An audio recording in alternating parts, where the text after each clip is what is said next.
Hey, super quick before the video starts. First of all, thank you so much for clicking. Second of all, these interviews can be quite long, so please feel free to use the chapters. They have headlines on each little bit so you can see what you're interested in.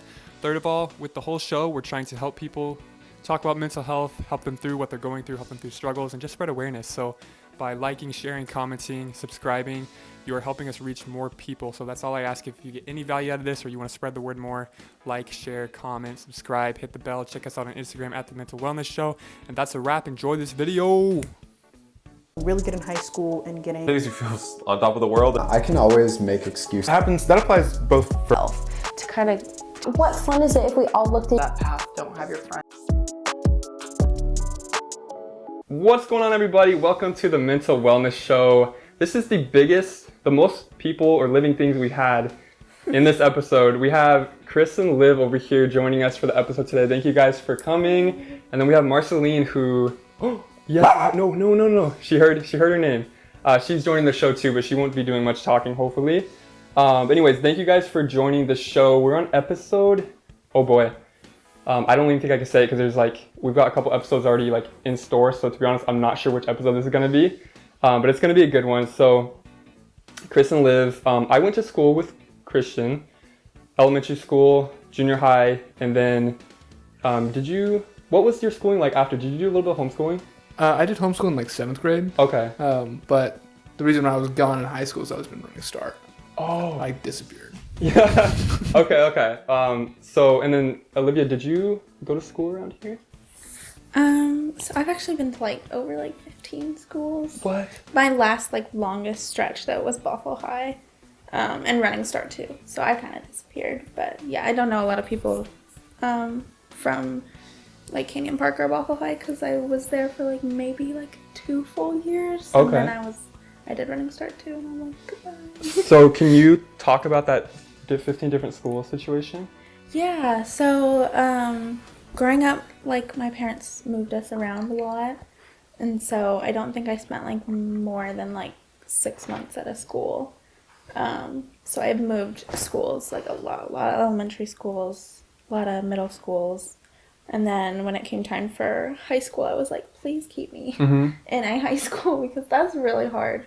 But then I ended up doing Running Start, so yeah, I just counting them all up, I think it was around 15-ish. Wow. Including Cascadia and stuff like that. So reflecting back, are you okay with how all the different schools, or would you have much rather been at one school the whole time?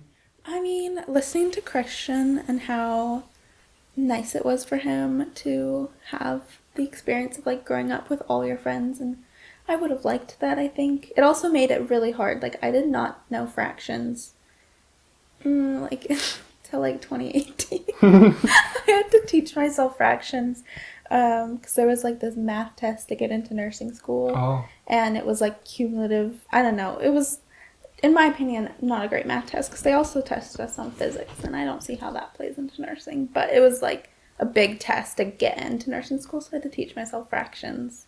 So I would leave a school, an elementary school, as they were learning fractions. Wow, and then I would go to a new one, and they'd already done fractions Sure. that year. So I was I think I missed a lot of important building blocks in that way. Mm-hmm. But it also made me very adaptable.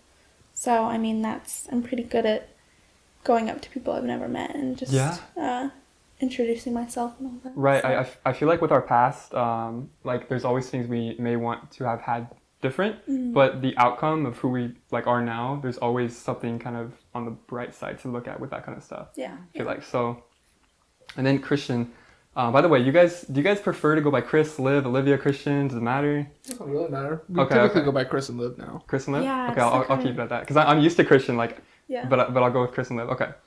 Chris, do you remember going to my black belt test? Yes, Yes, very distinctly remember going to your black belt test. Okay, so me and Chris were best buddies, and then I see that you love jiu-jitsu. So did you do jiu-jitsu as a kid and still do it, or is it something new you picked up? It's pretty new. Just got into, I think during the pandemic, I got pretty isolated, and so during kind of stepping back into the world out of the pandemic phase, we're just looking for a new community and something to put my body to. I don't know, to kind of help my mind.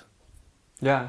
Kind of reestablish itself and get control of my environment a little bit. For sure. What is jujitsu compared to like all the different types? It's a ground fighting sport, so it's kind of like really complex wrestling.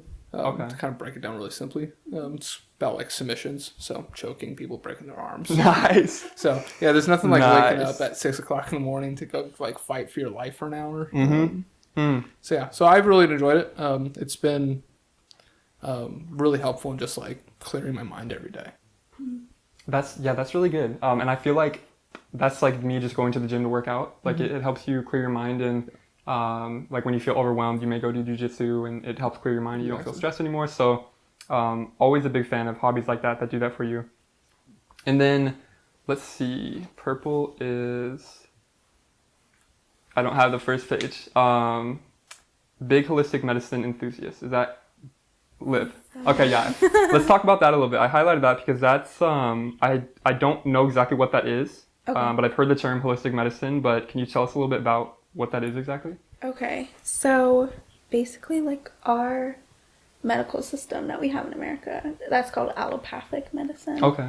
Which is great because like we would not have like any of the advances we have without allopathic medicine. But it typically is like symptom treatment rather than like root cause. And so Sure. I was really into that because growing up I had really bad eczema, like very bad, and it was mostly stress related but also it was like food related.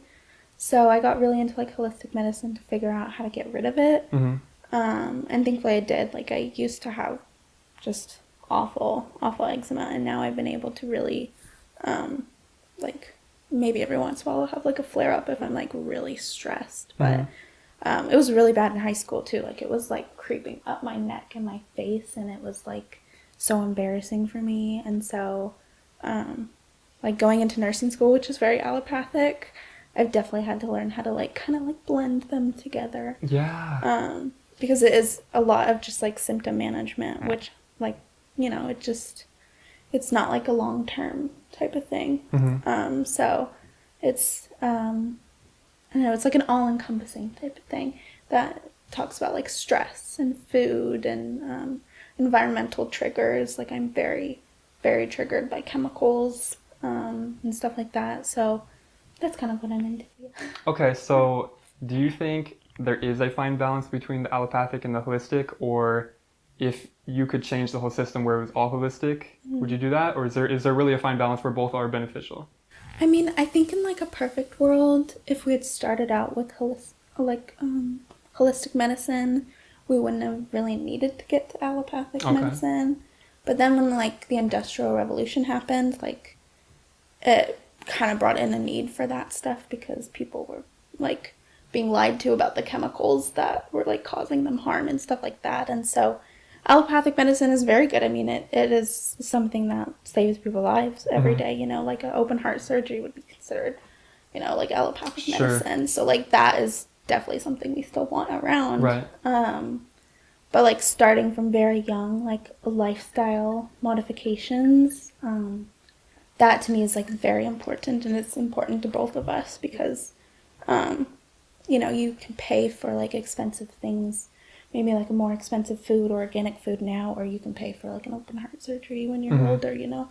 So that's kind of how I view it, is like you can kind of blend them together. Sure. But if you start with like a holistic look at your life and your lifestyle, then you can kind of maybe just totally skip having to need to like even ever go to the hospital. Right, that makes sense. So what I'm getting from that is like the allopathic is dealing with something like now that you're experiencing that could have been dealt with before with the holistic if it was like brought up as you were growing up or something like it's more root cause, like you said. Very interesting. So my aunt, I think, is a big holistic medicine enthusiast, and her daughter is also a nurse. Oh. So it's very interesting, like the allopathic versus the holistic approach to it. So, because she's always getting me to, like, I guess that's another question I have about holistic versus allopathic. Holistic, do vaccines and all that, is that like frowned upon, or is that? I mean, if you like really get into like certain sides of Instagram, it would be definitely frowned upon. Instagram? So like I follow a lot of different views because I like to like be fully informed. I think that's like where just humanity comes in, where like people will say like, if you do this then you're wrong. But like I think it depends, because like I don't want polio, I don't want like there are some really bad childhood diseases out there that you really just don't want your kids to get. And so it's like it's something that I take with like a grain of salt. Sure. I hear people say like all vaccines are nothing or no vaccines are nothing, because it's like, yeah, but like there's not an essential oil to fix like mumps or whatever. So it's like you have to kind of like do what's best for you, and have totally informed consent is a really big deal. And there's a really cool holistic doctor on Instagram that I follow, and she has like a whole course for like new moms. It has nothing to do with me because I'm not a new mom, but she has like a whole like course for like empowering moms to understand every single vaccine, and she goes into like every single one, which is pretty cool. But even though I'm not like, I don't have a child, but I still like to read that stuff because it's still really important to know like, you know, the in-depth about everything, so you can make that decision. Do you guys see a baby in the near future? Personal question. They're married, by the way, everybody. Yeah. Chris and Liv, Yes. So we've been married for about 3 years. I think the biggest thing that we're waiting for right now is just her finishing her school. So after that, it's kind of like, if it happens, it happens, or we might set a plan for it. We're really excited to step into that phase of our lives. And it's kind of just like, well, we'll see what the next year or two holds out. I don't know, maybe we'll get a fun little surprise. If you had asked us like before the pandemic hit, we would have been like, we have all this lined up, and like we're gonna buy a house, and we're gonna do this, and then we're gonna have a baby. And then the pandemic hit and just like humbled us completely, and we were like, just kidding. Wow. Like we are like we thought so highly of ourselves for like being like kind of jumping into our careers and stuff, and then the pandemic hit and we're like, no, it's gonna be a couple more years, like, you know. Can you guys touch on that a little bit more, like what the pandemic did for you guys, like your experience with it? Yeah, absolutely. We I work for a family business. We clean gyms and do like treadmill maintenance, and right before the pandemic we were really taking off. We were really excelling. Me and Olivia were renting a house, and we had a dog in a yard, and there's a lot of pride like involved in that, like very like, oh, look at us, like we're 18, 19 years old and we're here. Very just full of ourselves. And then the pandemic hit and gyms got closed, killed our industry. We had to move out of our home and in with family, which was like probably the biggest like humbling moment of our lives. Just having to get like, you know, we're up here, like we're on top, and now we're like on rock bottom. And that was like really important for us to experience because it's developed who we are. And so like losing, you know, we say, you know, we lost everything. We didn't really lose everything, but we lost like those things that made us, I don't know. We're holding us back intellectually and emotionally, which was really important, I think, in the long run. But it's one of those things that sucks, but it was awesome. And I think it gave us like the understanding and knowledge that like most people are not like they don't have like the typical American success at like 18, 19. Like we thought like somehow we had made it. We're so young.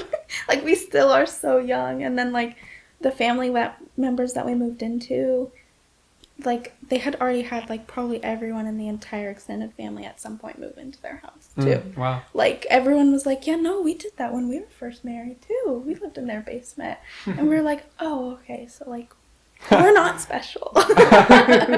Like everybody at some point really has to like grind through, and I think the pandemic just kind of accelerated that a little bit for us. I think. And life like rarely goes according to plan, I think. Do you have something to say about that, or? Yeah, I mean, this certainly hasn't been our plan. Things are on track now, and our business is thriving again, which is awesome. It's like these things, like you expect so much out of both yourself and like what the world is going to look like, especially like when you're at that younger age. And I think it's a very human experience to realize that like the world is going to punch you in the gut. And it certainly did. And we're grateful for it now. We weren't so grateful in the beginning. Right. I don't think anyone was grateful in the beginning of 2020. Right. Everyone's like losing their minds. Yeah. Wow. I mean, it's. I feel like everyone has a story of a plan that they had in place, and they thought it's almost like you think your life is just like the rest of it is going to be great, like based on where you start. And it was the same for me when right out of high school, I started working at Boeing, and I'm like, dang, like I'm gonna work here for 20, 25 years, retire, have all the money I need, whatever I want. And then like I totally became like depressed, and it wasn't because of Boeing, but it was a whole bunch of things. But I'm like, man, this is not something I want to do, you know? And then through the past 4 years, my shift has totally changed from being totally money focused to thinking money is going to bring me happiness to now like focusing on passion and what's meaningful to me. And I know the money and everything I need will come along with that. You know what I mean? But focusing on like passion and meaningfulness has just been huge for me. And it's that transition. And I don't know, there's a lot of learning experiences, especially when you're young. And we're still so young. That's the thing. Yeah, like we feel so adult right now. I know. It's so funny because I sometimes I think about that. I'm like, sometimes I feel like I'm so far behind compared to other people I see in the world. But then I'm like, I actually just, there's this quote that I found recently, and it's compare yourself to who you were yesterday, not to who someone else is today. And it really doesn't serve you to compare yourself to others because, you know, you may see what they have and you may want that, but you also don't know what burdens they carry, what struggles they carry, you know, to get there. So just comparing yourself to who you were yesterday, if that's remembering where you came from, remembering all you've been through, and just trying to better yourself versus comparing yourself to others is just huge. So let's, 4 minutes, we're going to do some fast trivia real quick. Okay. Max has sizzling questions. I haven't told you guys about this yet, but there's some trivia in this, the mental wellness show, so. We're prepared. Okay, oh, okay. We watched Kaylin's episode recently. Okay, so the new thing though is there is a time limit per question of 15 seconds. Oh. So, and then here's the thing for both of you. I can't let you guys help each other, so it's going to be separate. So I'm going to ask Chris a question, okay. Liv a question. I don't want to hear any whispering, okay? Okay. Okay, so... What about like the like married people telekinesis? You can do that. That's called. No, that's okay. I'll allow that. Okay. Okay, so we're going to go over... I dropped the questions down from 18 to 12. So that being said, I don't know. So I'm going to ask 4 questions this round, and then we'll get into the rest later on. So are you guys ready? We're going to start with Chris. Let's do it. Okay. Chris, how many different flavors is Baskin-Robbins known for having? 31. Liv, which animal is on the Porsche logo? Oh. I do not know. 5 more seconds, just say an animal. Oh my god, a giraffe. Okay, Chris, spell the word convenience. CONVIENC.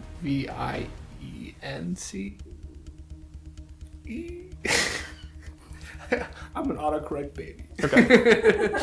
Last question for Liv. Okay. What decade was the first Polaroid camera released? The 80s? Okay.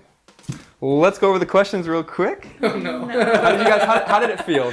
Well, I definitely know I got one wrong. Okay. I was like, convenience. I'm not sure.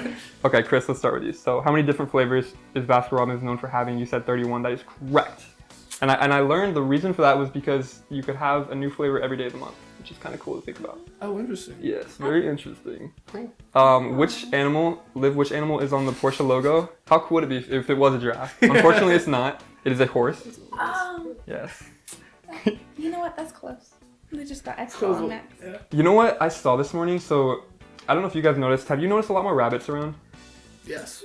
Okay, so I saw a rabbit standing up, and it reminded me of a kangaroo. So now I have this like thought of kangaroos just being giant rabbits, and rabbits being small kangaroos. If you see one standing up, a rabbit, I swear you'll see a kangaroo. Yeah.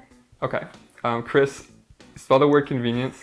So I don't remember the exact way you spelled it. I just know it wrong. wasn't correct. So convenience is spelled CONVENIENCE. That makes way more sense than what I tried. Yeah, I mean, you were close. It's a tough one. Sorry about that. Okay. Last question, Liv. So, what decade was the first Polaroid camera released? You guessed the 1980s. The correct answer is the 1940s. Oh. Yes. Wow. So, yeah, it's... I was not expecting that. I know. Dang. It's kind of crazy. And I don't know if Polaroid was the first camera or they had stuff older than that. I really don't know. Well, probably, because I think TV was... Cameras probably became before TVs, right? Yeah, and then they had like that thing where it was like the guy would like put that like drape over his Yeah. head. But like that, is that a Polaroid? I don't know. To be honest, I'm not sure. I So, don't know. anyways, you guys are 1 for 4 right now. Not awful. Not awful. I think these questions are harder than what they've been recently, to be honest. So, Liv, we touched a little bit on the experience during COVID. Working in a COVID unit, can you touch on that? What that experience was like for you? Yeah. So I left a nursing home in 2019 because I didn't want to work there. I wanted to work in a hospital before I went to nursing school. And I just applied for like a random unit.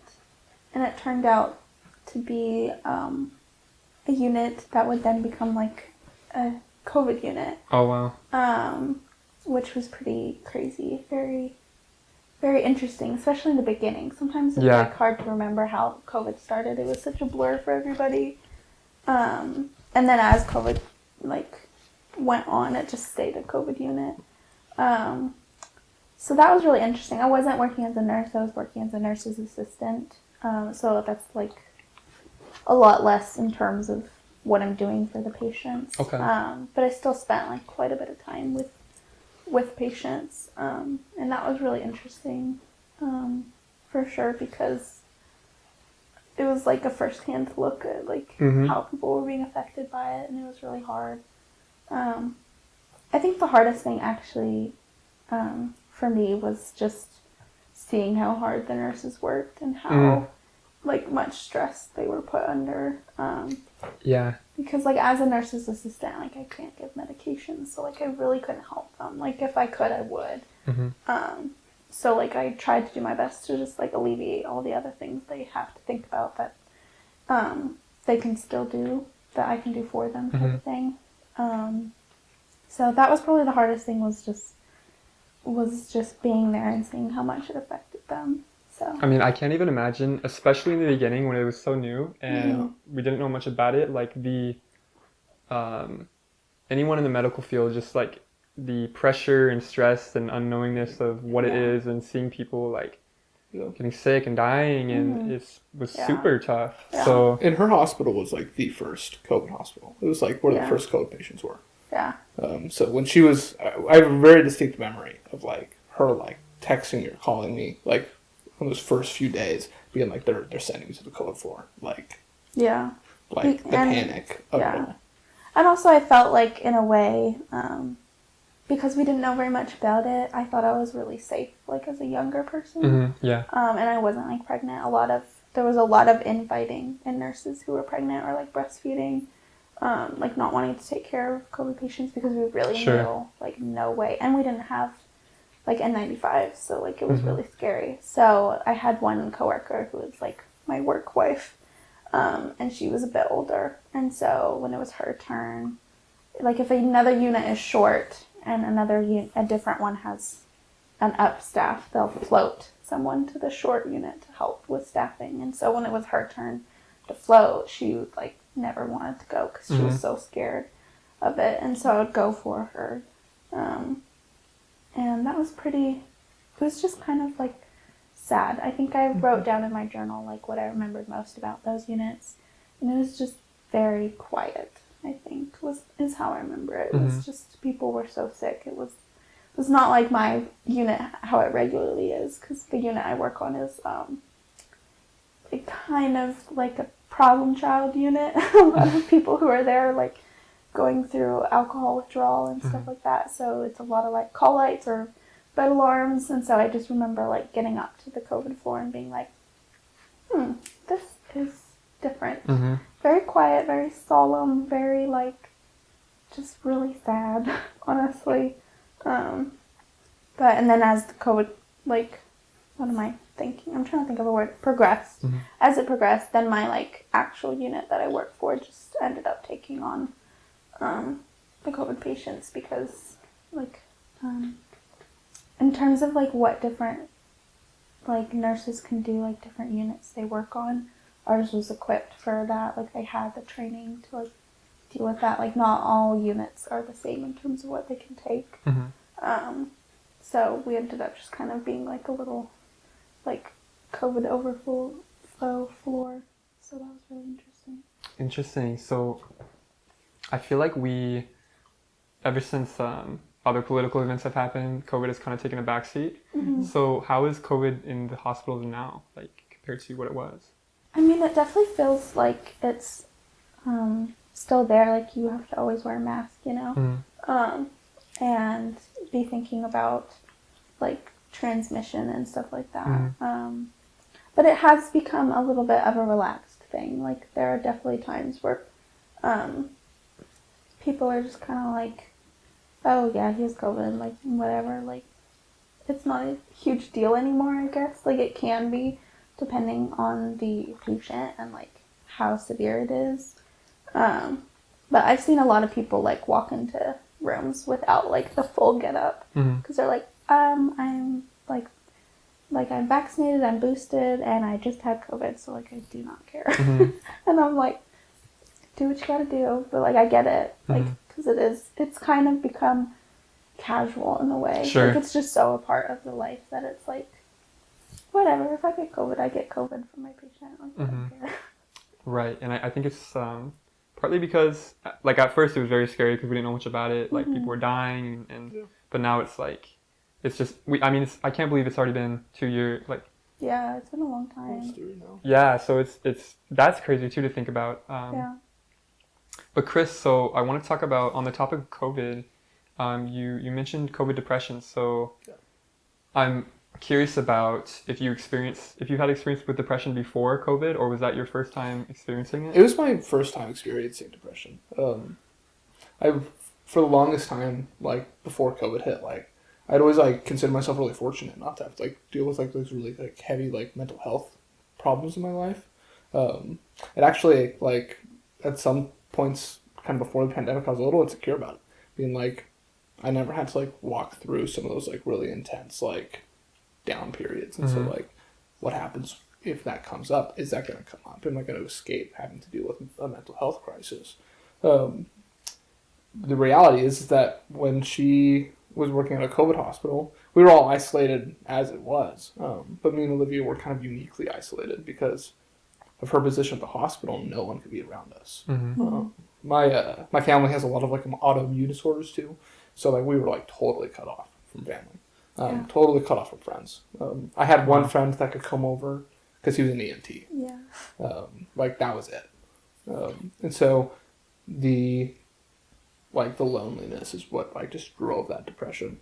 She was working so much at the hospital because they were just so understaffed constantly. And so just being stuck at home alone I think the first time I went outside of the home was like 3 or 4 months into like the pandemic, and that was mostly just time spent by myself because our hours were from the like early afternoon until like 12 o'clock at night. Wow. And so like I just sat in bed for months and months. I put on a lot of weight, a lot of unhealthy weight. Yeah. It was a really rough period for me mentally.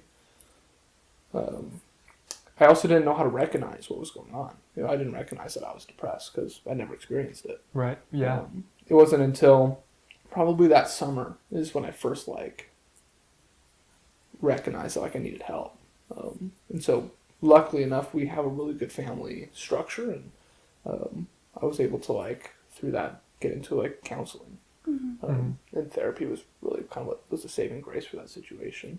But not too long after that summer, my mom had a heart attack, a really bad heart attack. So that isolation from my parents, especially my family, was easing because of the summer, and then immediately just like snapped back to be like, we couldn't see my mom at all because of how vulnerable she was. Yeah. Yeah. So that was really like rough, especially because my parents live on like Whidbey Island. And so it's always been kind of our like getaway. It's like getaway to like Whidbey Island to like decompress from the weeks that we've been working and whatnot. And that wasn't like a possibility anymore. So like the one like place we could go to decompress was like taken from us because of the pandemic. Yeah, we didn't want to risk giving her COVID. Right. Yeah. She was working at the COVID hospital. You know. Yeah. We couldn't be around to most people. So just walking through that was like, I don't know, probably. I mean, it's very valuable in the long run of like learning who I am and learning how to like combat really hard situations. But it took a while for me to kind of figure out how. The biggest thing has just been learning how to take care of my body. I was diagnosed with a heart condition not too long after my mom's heart attack. And so I got like pretty stern news from my doctor. Was like, you need to work out every day or like you'll have like a deadly heart attack in your 40s. Wow. Because she was very young, and it was a pattern in her family based on like a genetic anomaly. Yeah. And so she was like very, very young, and so and her dad was young, and her grandmother was young, so the doctor was like, cardio every day, or it will happen, you know. Yeah, absolutely. So I found really good ways to manage that. Marijuana has been a big part of our story, or at least my story, I should say. I'm just kidding. Yeah, whatever. Yeah, I'm it's like, all good. you never know what YouTube will think about this. It's really funny. I grew up as a police cadet, and so like I was very like By the book. by the book, so by the book. I was in a leadership position as a police cadet too, which is really funny. So after I leave that program, like I started because of the depression, like I found that like marijuana gave me the space to like step back from that. For a while, I used it as a coping mechanism, which was kind of an unhealthy use of it. Certainly an unhealthy use of any substance is using it as a coping mechanism. But we combated that with therapy and counseling and, you know, stepping into an environment where I wasn't just drowning the problem, but like actively caring for a problem, taking care of myself in that way. And it opened up the door to a lot of things for me. I want to be a writer. That's kind of what I found through this pandemic, is that like I have a passion for something. And so I've been pursuing that for the last 2 years now. Probably really intensely. Hoping to write a book at some point, and that process will actually start pretty soon here. So I'm excited for that. So this pandemic was certainly like a punch in the gut, like I said, but it had opened the doors for a lot of like emotional growth, mental, you know, hardening. I don't know if that's the right word, but getting some resolve. Yeah. Which I really felt that I lacked before we got married. It was like I had a pretty easy childhood, and so like one of the things that I was really scared about stepping into a marriage and a life was like I don't have a whole lot of like I haven't really experienced a lot of adversity, and so this experience was that like that point of adversity. So, you know, learning to step beyond something hard, something difficult. Right.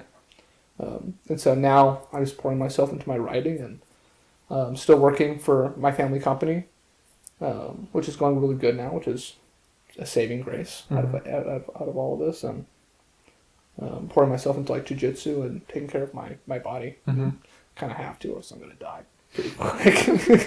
And it's a good workout. Like when he comes home from jiu-jitsu, his clothes are like so like gross. Like he could like wring them out. And I'm like, this guy. Yeah.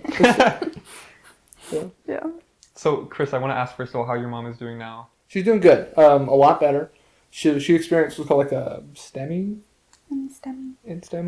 which is like the worst kind of heart attack you can have. I don't get any of like the medical side of it, but it's like the bad one. It was just a really bad blockage in a very big artery. Yeah. And out of the blue, like my mom has always been like a very health conscious person. We've always like, she's kind of a Whole Foods nut. So it was very out of the blue for the family, especially because like my dad's side of the family has a lot of heart problems, and so we weren't really anticipating it coming from my mom. But we have a genetic condition that makes it's called lipoprotein A. It's a certain cholesterol that you're born with. You can't adjust or change that cholesterol level. Most people, the average person, has a range of 1 to 30 on that scale. Anything 30 and above is high risk for cardiac events. Okay. My number is 144. Wow. And my mom is somewhere pretty similar to that. And so now it's just all about how do we care for ourselves and going in the future, and when we're having kids, how do we prevent that from being an issue for them? So my mom, it took a long time for my mom to kind of walk through that process, but her kind of respite to that has been because of what she experienced and that trauma that she went through, I have the opportunity to not experience it, because we wouldn't have caught that lipoprotein A condition. So so she's done a lot of really good work to turn it into something that's positive for our family. The police cadet. So when did you start that? I started it. When people hear police cadet, I think they think you mean actual police. No, is it like a? It's like a youth program. Yeah, like Boy Scouts, but police cadet. Yeah, it was a Boy Scouts of America program. Okay. I did that for 4 years. Was it when we knew each other or no? Or a little bit later? I started in 10th grade. Oh, okay. So it was right before I left. Okay. Cascadia. And I did that for a long time. I did that until I was about 20. I did it until we were married. Because it goes until the age of 21. Sure. They try to do that to kind of get people to be in law enforcement. Mm-hmm. I have a very complex relationship with law enforcement now because of the last 2 years. I wanted to get into law enforcement for a long time because of the social issues around law enforcement. I have a problem with how a lot of law enforcement in our country has been handled. So my kind of goal in all of that was pursuing a better community relationship and changing law enforcement, which is, there's a lot of places, especially here being more progressive state. There's a lot of departments here that are really hyper focused on becoming very progressive departments in that manner, because it's necessary. It's really necessary right now in order for the community and for law enforcement, which is the enforcement wing of the government. It's the only way that those two entities can coexist is if the enforcement meets the progressive needs of the people. I was really dedicated into establishing a change in the realm of law enforcement for myself. With everything that happened with the pandemic and whatnot, I decided it's just not the path I wanted to go down, even though it's something I invested 4 years of my life into. I think you stopped before the pandemic hit.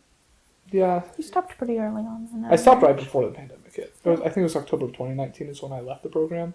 I just left the program because of being busy, though.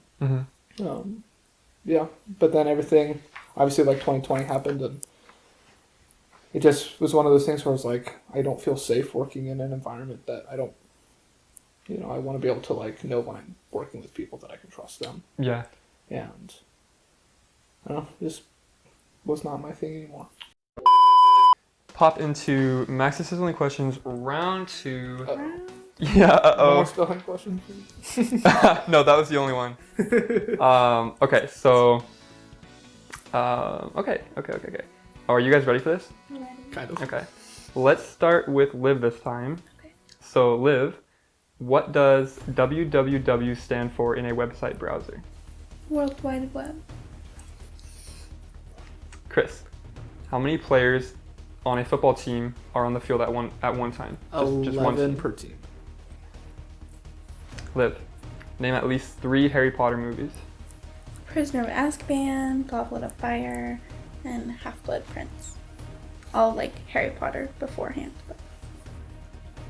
Last one. Chris, in bowling, what do you call 3 strikes in a row? The turkey. All right, you guys. Okay. Turkey. How do we feel about those answers? I feel good. Yeah. Okay. I can already say you guys did good. So, what does www stand for in a website browser? World Wide Web is correct. I only know that because the office. You know what's so funny? That popped in my head when I was reading that, but I don't remember what scene that was from. What did? I think it was like, chat room. He's like, I don't know. He's like, does it have www before it? And What? it was like a club. He thought it was a club. Oh yes. And he's like, well, yes. Yes. And he's like, okay, that's a link to something. Okay, that's not Michael the and name of Jim. the They had club. that. Okay. Yes, that's so perfect. Okay. How many players on a football team are on a field at once? Single team, 11 is correct. I only know that because of the Seahawks. Where we 12. live. Yeah. Oh, really? Yeah. I never even 12th thought man about that. is like, That's so funny. is like That the sounds like, don't get that wrong. Yeah. How did I not think about that? Okay. I would have been the one to get that wrong, even though it's like so obvious at the 12. Okay. Name at least 3 Harry Potter movies. You said Half-Blood Prince, Goblet of Fire, and Prisoner of Azkaban. Good job. Okay. I love Harry Potter. One of my favorite. Me too. We just watched the whole series for like the 4th time this year. Yeah. What's your guys' favorite? I like Prisoner of Azkaban. Goblet of Fire is my favorite. That's the one where they do the tournament? Yeah. Yes. Okay. I love... Wow, really? Am I going to blank on this? Hold on. I just watched the Hobbit series, so now I'm like confused. yeah. There's some confusion going on in my brain. The Deathly Hallows, I love the part 2 just because there's so much action. Like it's just like, And it's the really cool. score of that one is like the musical score. Oh, yeah? It's like, oh, so good. So good. Okay. Last question. In bowling, what do you call 3 strikes in a row? You said a turkey. That is correct. Yeah. Turkey. Yeah. Wii bowling. That's all the only reason I know that. I love, okay, Wii tennis, I love because all I had to do was move the remote back and forth, and it was like, you could beat the whole thing. That's awesome. Liv, cutting off relatives that don't respect boundaries. This is interesting because all my life, like, regardless of what my relatives think, I just, like, respect them and just kind of let them be. But I guess I will say so continuing with what I was saying, I guess I've just always grown up to like respect my family regardless of what they think. But if there is something that I totally disagree with, I'll just keep my distance. But tell me about like cutting off relatives that don't respect boundaries. Like what's this all about? I mean, it's kind of like a very long explanation. Just the past like 3 years, I haven't had contact with some relatives, and it was mostly just to benefit myself and my mental health, to pull myself out of like the family system I had been living in. And that was really hard just because, in America, like, you're taught, like, you respect people and you don't, like, question things. But I think part of growing up, like, realizing, the different ways, especially in high school, like, I felt really, like, failed by my parents. And then things just kind of got nasty, like, around our wedding. And it just became very clear that, like, we needed to distance ourselves. And then when that wasn't respected, like, please don't contact us for a while. Like, we need time to, like, like, we just need time to, like, sit and think about, like, what's happened. Then when that wasn't respected, then it was like, okay, like, this is, like, very nasty and I don't want to deal with it anymore. So, like, I changed my number. And hello, pretty kid.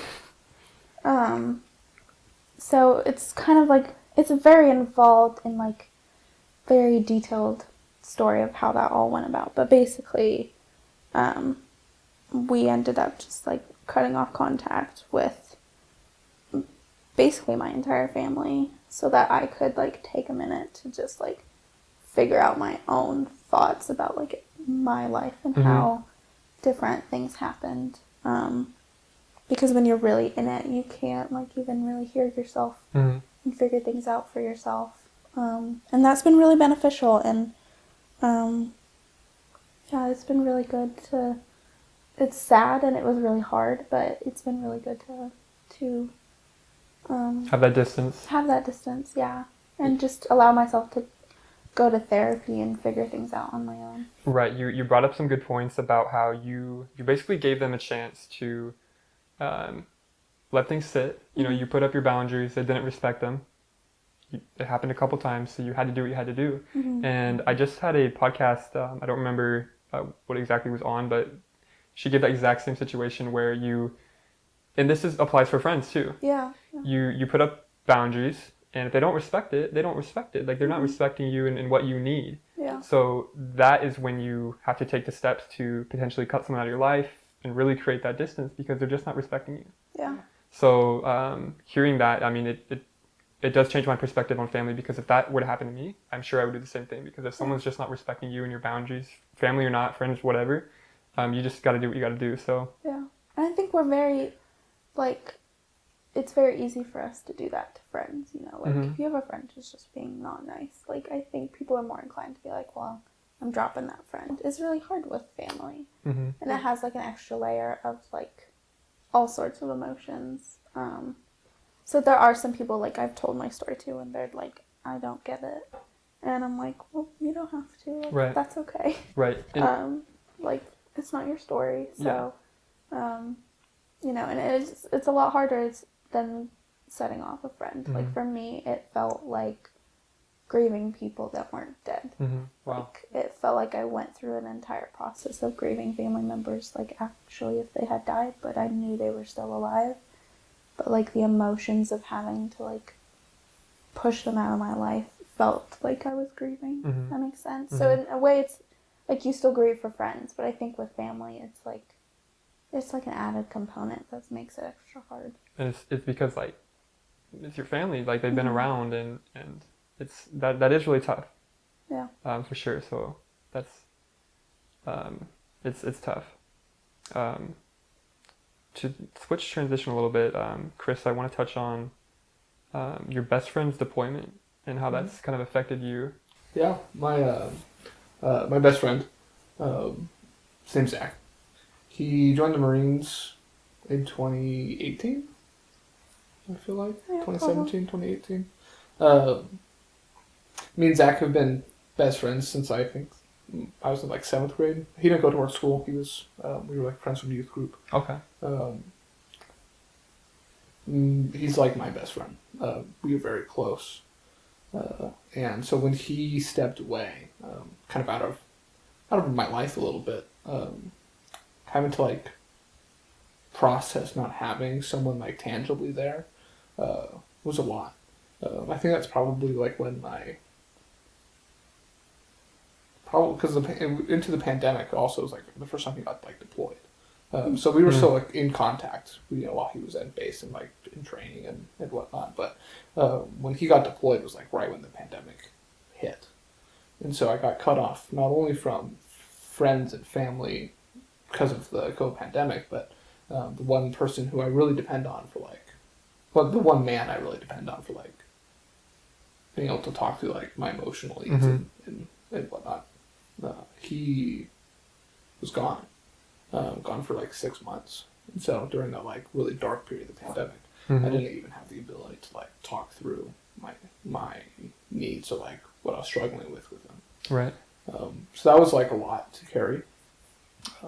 It's also because I have ADHD, so like I'm in my head constantly, and so not having like that outlet in that way, like being able to like talk through emotions, like I think like because we're married and like there's like she's like my best friend and we have like lots of emotional dependence, but every man needs to be able to like communicate with other men, find that really strong community. We're Christian, and finding another like really godly man to be able to like break down what's going on in my life, that was something I lacked when he was deployed, which definitely like contributed to like that struggle in that year.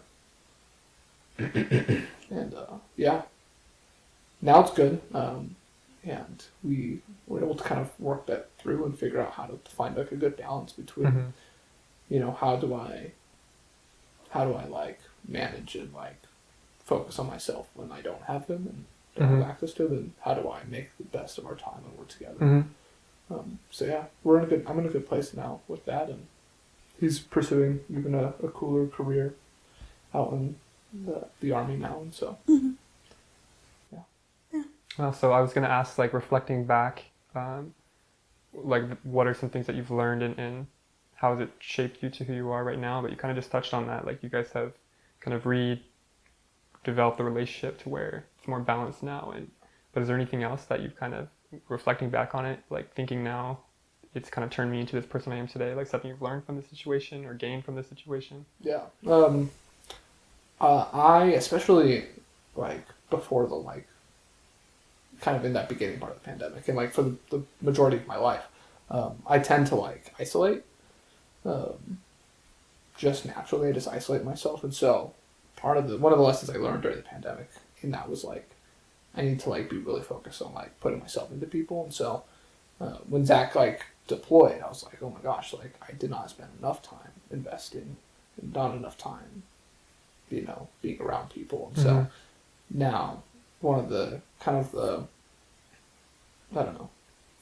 things I took away from that is like learning not to be so isolated and learning to really like focus on connecting with others, with our family, with other friends, and learning to not pull back so far. Because I do it just naturally. Even when things are good, I tend just to be in my own world, doing my own thing. And so trying to be more intentional about finding community and building relationships has been really important for me this last 2 years. Yeah. And with the pandemic and the heart attack on top of things, I think it made like his whole family like a lot closer, like his siblings and his parents, and like I don't think you've ever like cried in front of them before the last couple years. So like having the ability to like tell each other like that dark stuff, I think that it's like a newly acquired learn to be skill. vulnerable. Yeah. I mean, I'm talking about my vulnerabilities, my emotions on podcast here. I wouldn't have been able to do this 2 years ago. I really struggled with that vulnerability. So it's been another big lesson, is just learning how to be able to accept that, there's weakness and there's failings, and being able to just talk through that because we're all human and we all struggle with those same things. Yeah, that's huge. That is huge. And you have a sister too, right? Okay, memories are coming back in my head now. But Chris, no, that's really great stuff. And like we touched on before, it's like the dark times in our lives, they're very dark during that time, but when we can reflect back on it, I think there's always things that we can think of, like it's really grown us as a person and made us stronger. So love to hear that stuff. I think that's about a wrap. So we're gonna go into the last segment of Max's Sizzling questions, and I'm rooting for you guys here. It's different now that we don't have 18 questions. You guys are currently 5 for 8. So no, that's not bad. You guys did 1 for 4 in the first, and then you got all the next ones right. So let's see you guys get another perfect score here. 4 for 4. Here we go. Okay. So we did Liv. We started with Liv last time. We're gonna do Chris now. I'm ready for it. Okay, you guys ready? Yep. Okay. Which one of these news companies was founded first? Is it the New York Times, the Huffington Post, or the Seattle Times? The New York Times. Liv, was Heinz ketchup created before or after the 1900s? Before. Chris, true or false?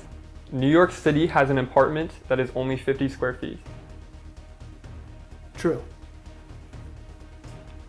Last one, Liv. Which one of these is not a cat breed? Scottish Fold, Ragdoll, Long-haired Caper. The Scottish one. Scottish Fold? Yeah. Yeah, that one. Okay. Let's go over the answers. I tried so hard not to laugh at the last one because I knew which one I wrote and made up. So I'm like, I really didn't want to laugh while I read it. Okay. Let's go over the answers. So, which one of these news companies was founded first? We had the New York Times, the Huffington Post, the Seattle Times. Let me go over the dates first. So the newest one is the Huffington Post, which was started in 2005, so it's super new. Next is the Seattle Times, which came out in 1891. And then the New York Times, which is correct, Chris, is the oldest at 1851. Which is crazy. Nice. Crazy. Was Heinz ketchup created before or after 1900? You said before. That is correct, Liv. 1869. I knew it. It says it on the bottle, actually. Yeah, That's what I was thinking. Yeah. I was like, Doesn't I'm it pretty say sure it I'm on not the a bottle? 19. Yeah. Okay, Chris, you answered pretty confident with this answer, and I gotta ask why, but true or false, New York City has an apartment that is only 50 square feet wide, or interior, whatever. Do you know of one that is 50 square feet? Or have you heard about that? We have close friends that just moved from New York, and so like they described their living situation, and they had like I think like 900 square feet, And knowing how expensive like 900 square feet was in New York, it would not surprise me if they had like micro apartments or Right. 50 square feet. Okay, so that is incorrect. Ugh. The smallest I could find was 100 square feet, so not that much of a difference, but still so small, so small. But if somebody finds a 50 square foot one, then we will revisit this and give that point back. But I could not find one smaller than 100 square feet. 2 for 3, last one. Which one of these is not a cat breed? Chris, I want you to guess this too. I want you to guess. Scottish Fold, Ragdoll, or Long-Haired Caper. Long-haired caper for sure. Okay, that is... Okay, Long-Haired Caper is not a cat breed. Do you guys know what a caper is? It's a food item. So right? It's like a Scottish.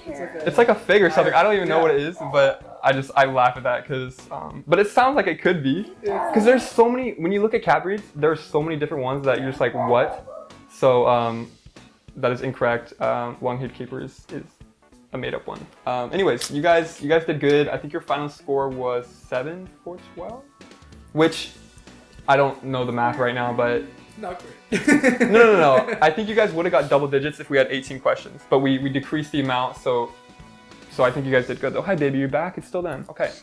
Be good. Do not bark in here, Mars. Do not do it. Do not do it. Okay, so good job with Max's sizzling questions. Thank you guys for coming on the show. And to kind of wrap things up, you guys can give your one piece of advice just based on what you've experienced in life and that you can kind of give to anybody watching. What would your one piece of advice be? Find community. I think that's been what's the most important lesson of this year has been like find people, step beyond your comfort zone a little bit and try to find a group of people that you can connect with.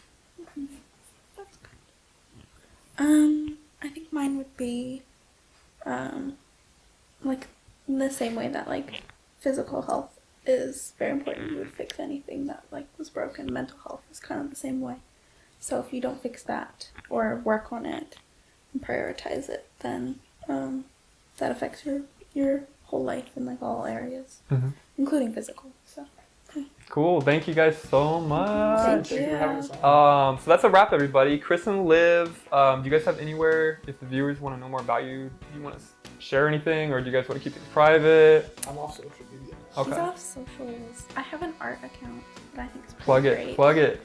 At on Instagram, it's at Liv Liv Create. Okay. Little pun. Perfect. We'll check drop that it in the description too, so if you guys want to check out Liv's art. And that is a wrap, guys. So once again, I forgot what episode this is. We'll see it in the description, but thank you guys for coming on. I hope it was a good time. Yeah. I know it's always a little bit stiff in the beginning, but I think things kind of get comfortable as we start talking. And shout out to Marcy for being a good guest for most of it, for pretty much all of it. She did good. She did fart. I don't know We'll if have you to guys... work on that. Yeah, we'll have to work on that. And then my cat came in. I don't know if you guys can see it, but anyways, you guys, that is the wrap of the show. Thank you all for watching. If you guys are new to the show, the Mental Wellness Show on Instagram is a cool spot to check out mental health stuff, highlights from the show, quotes, things like that. And that is a wrap, everybody. So thank you for watching, and we'll see you in the next video. Thank you, guys.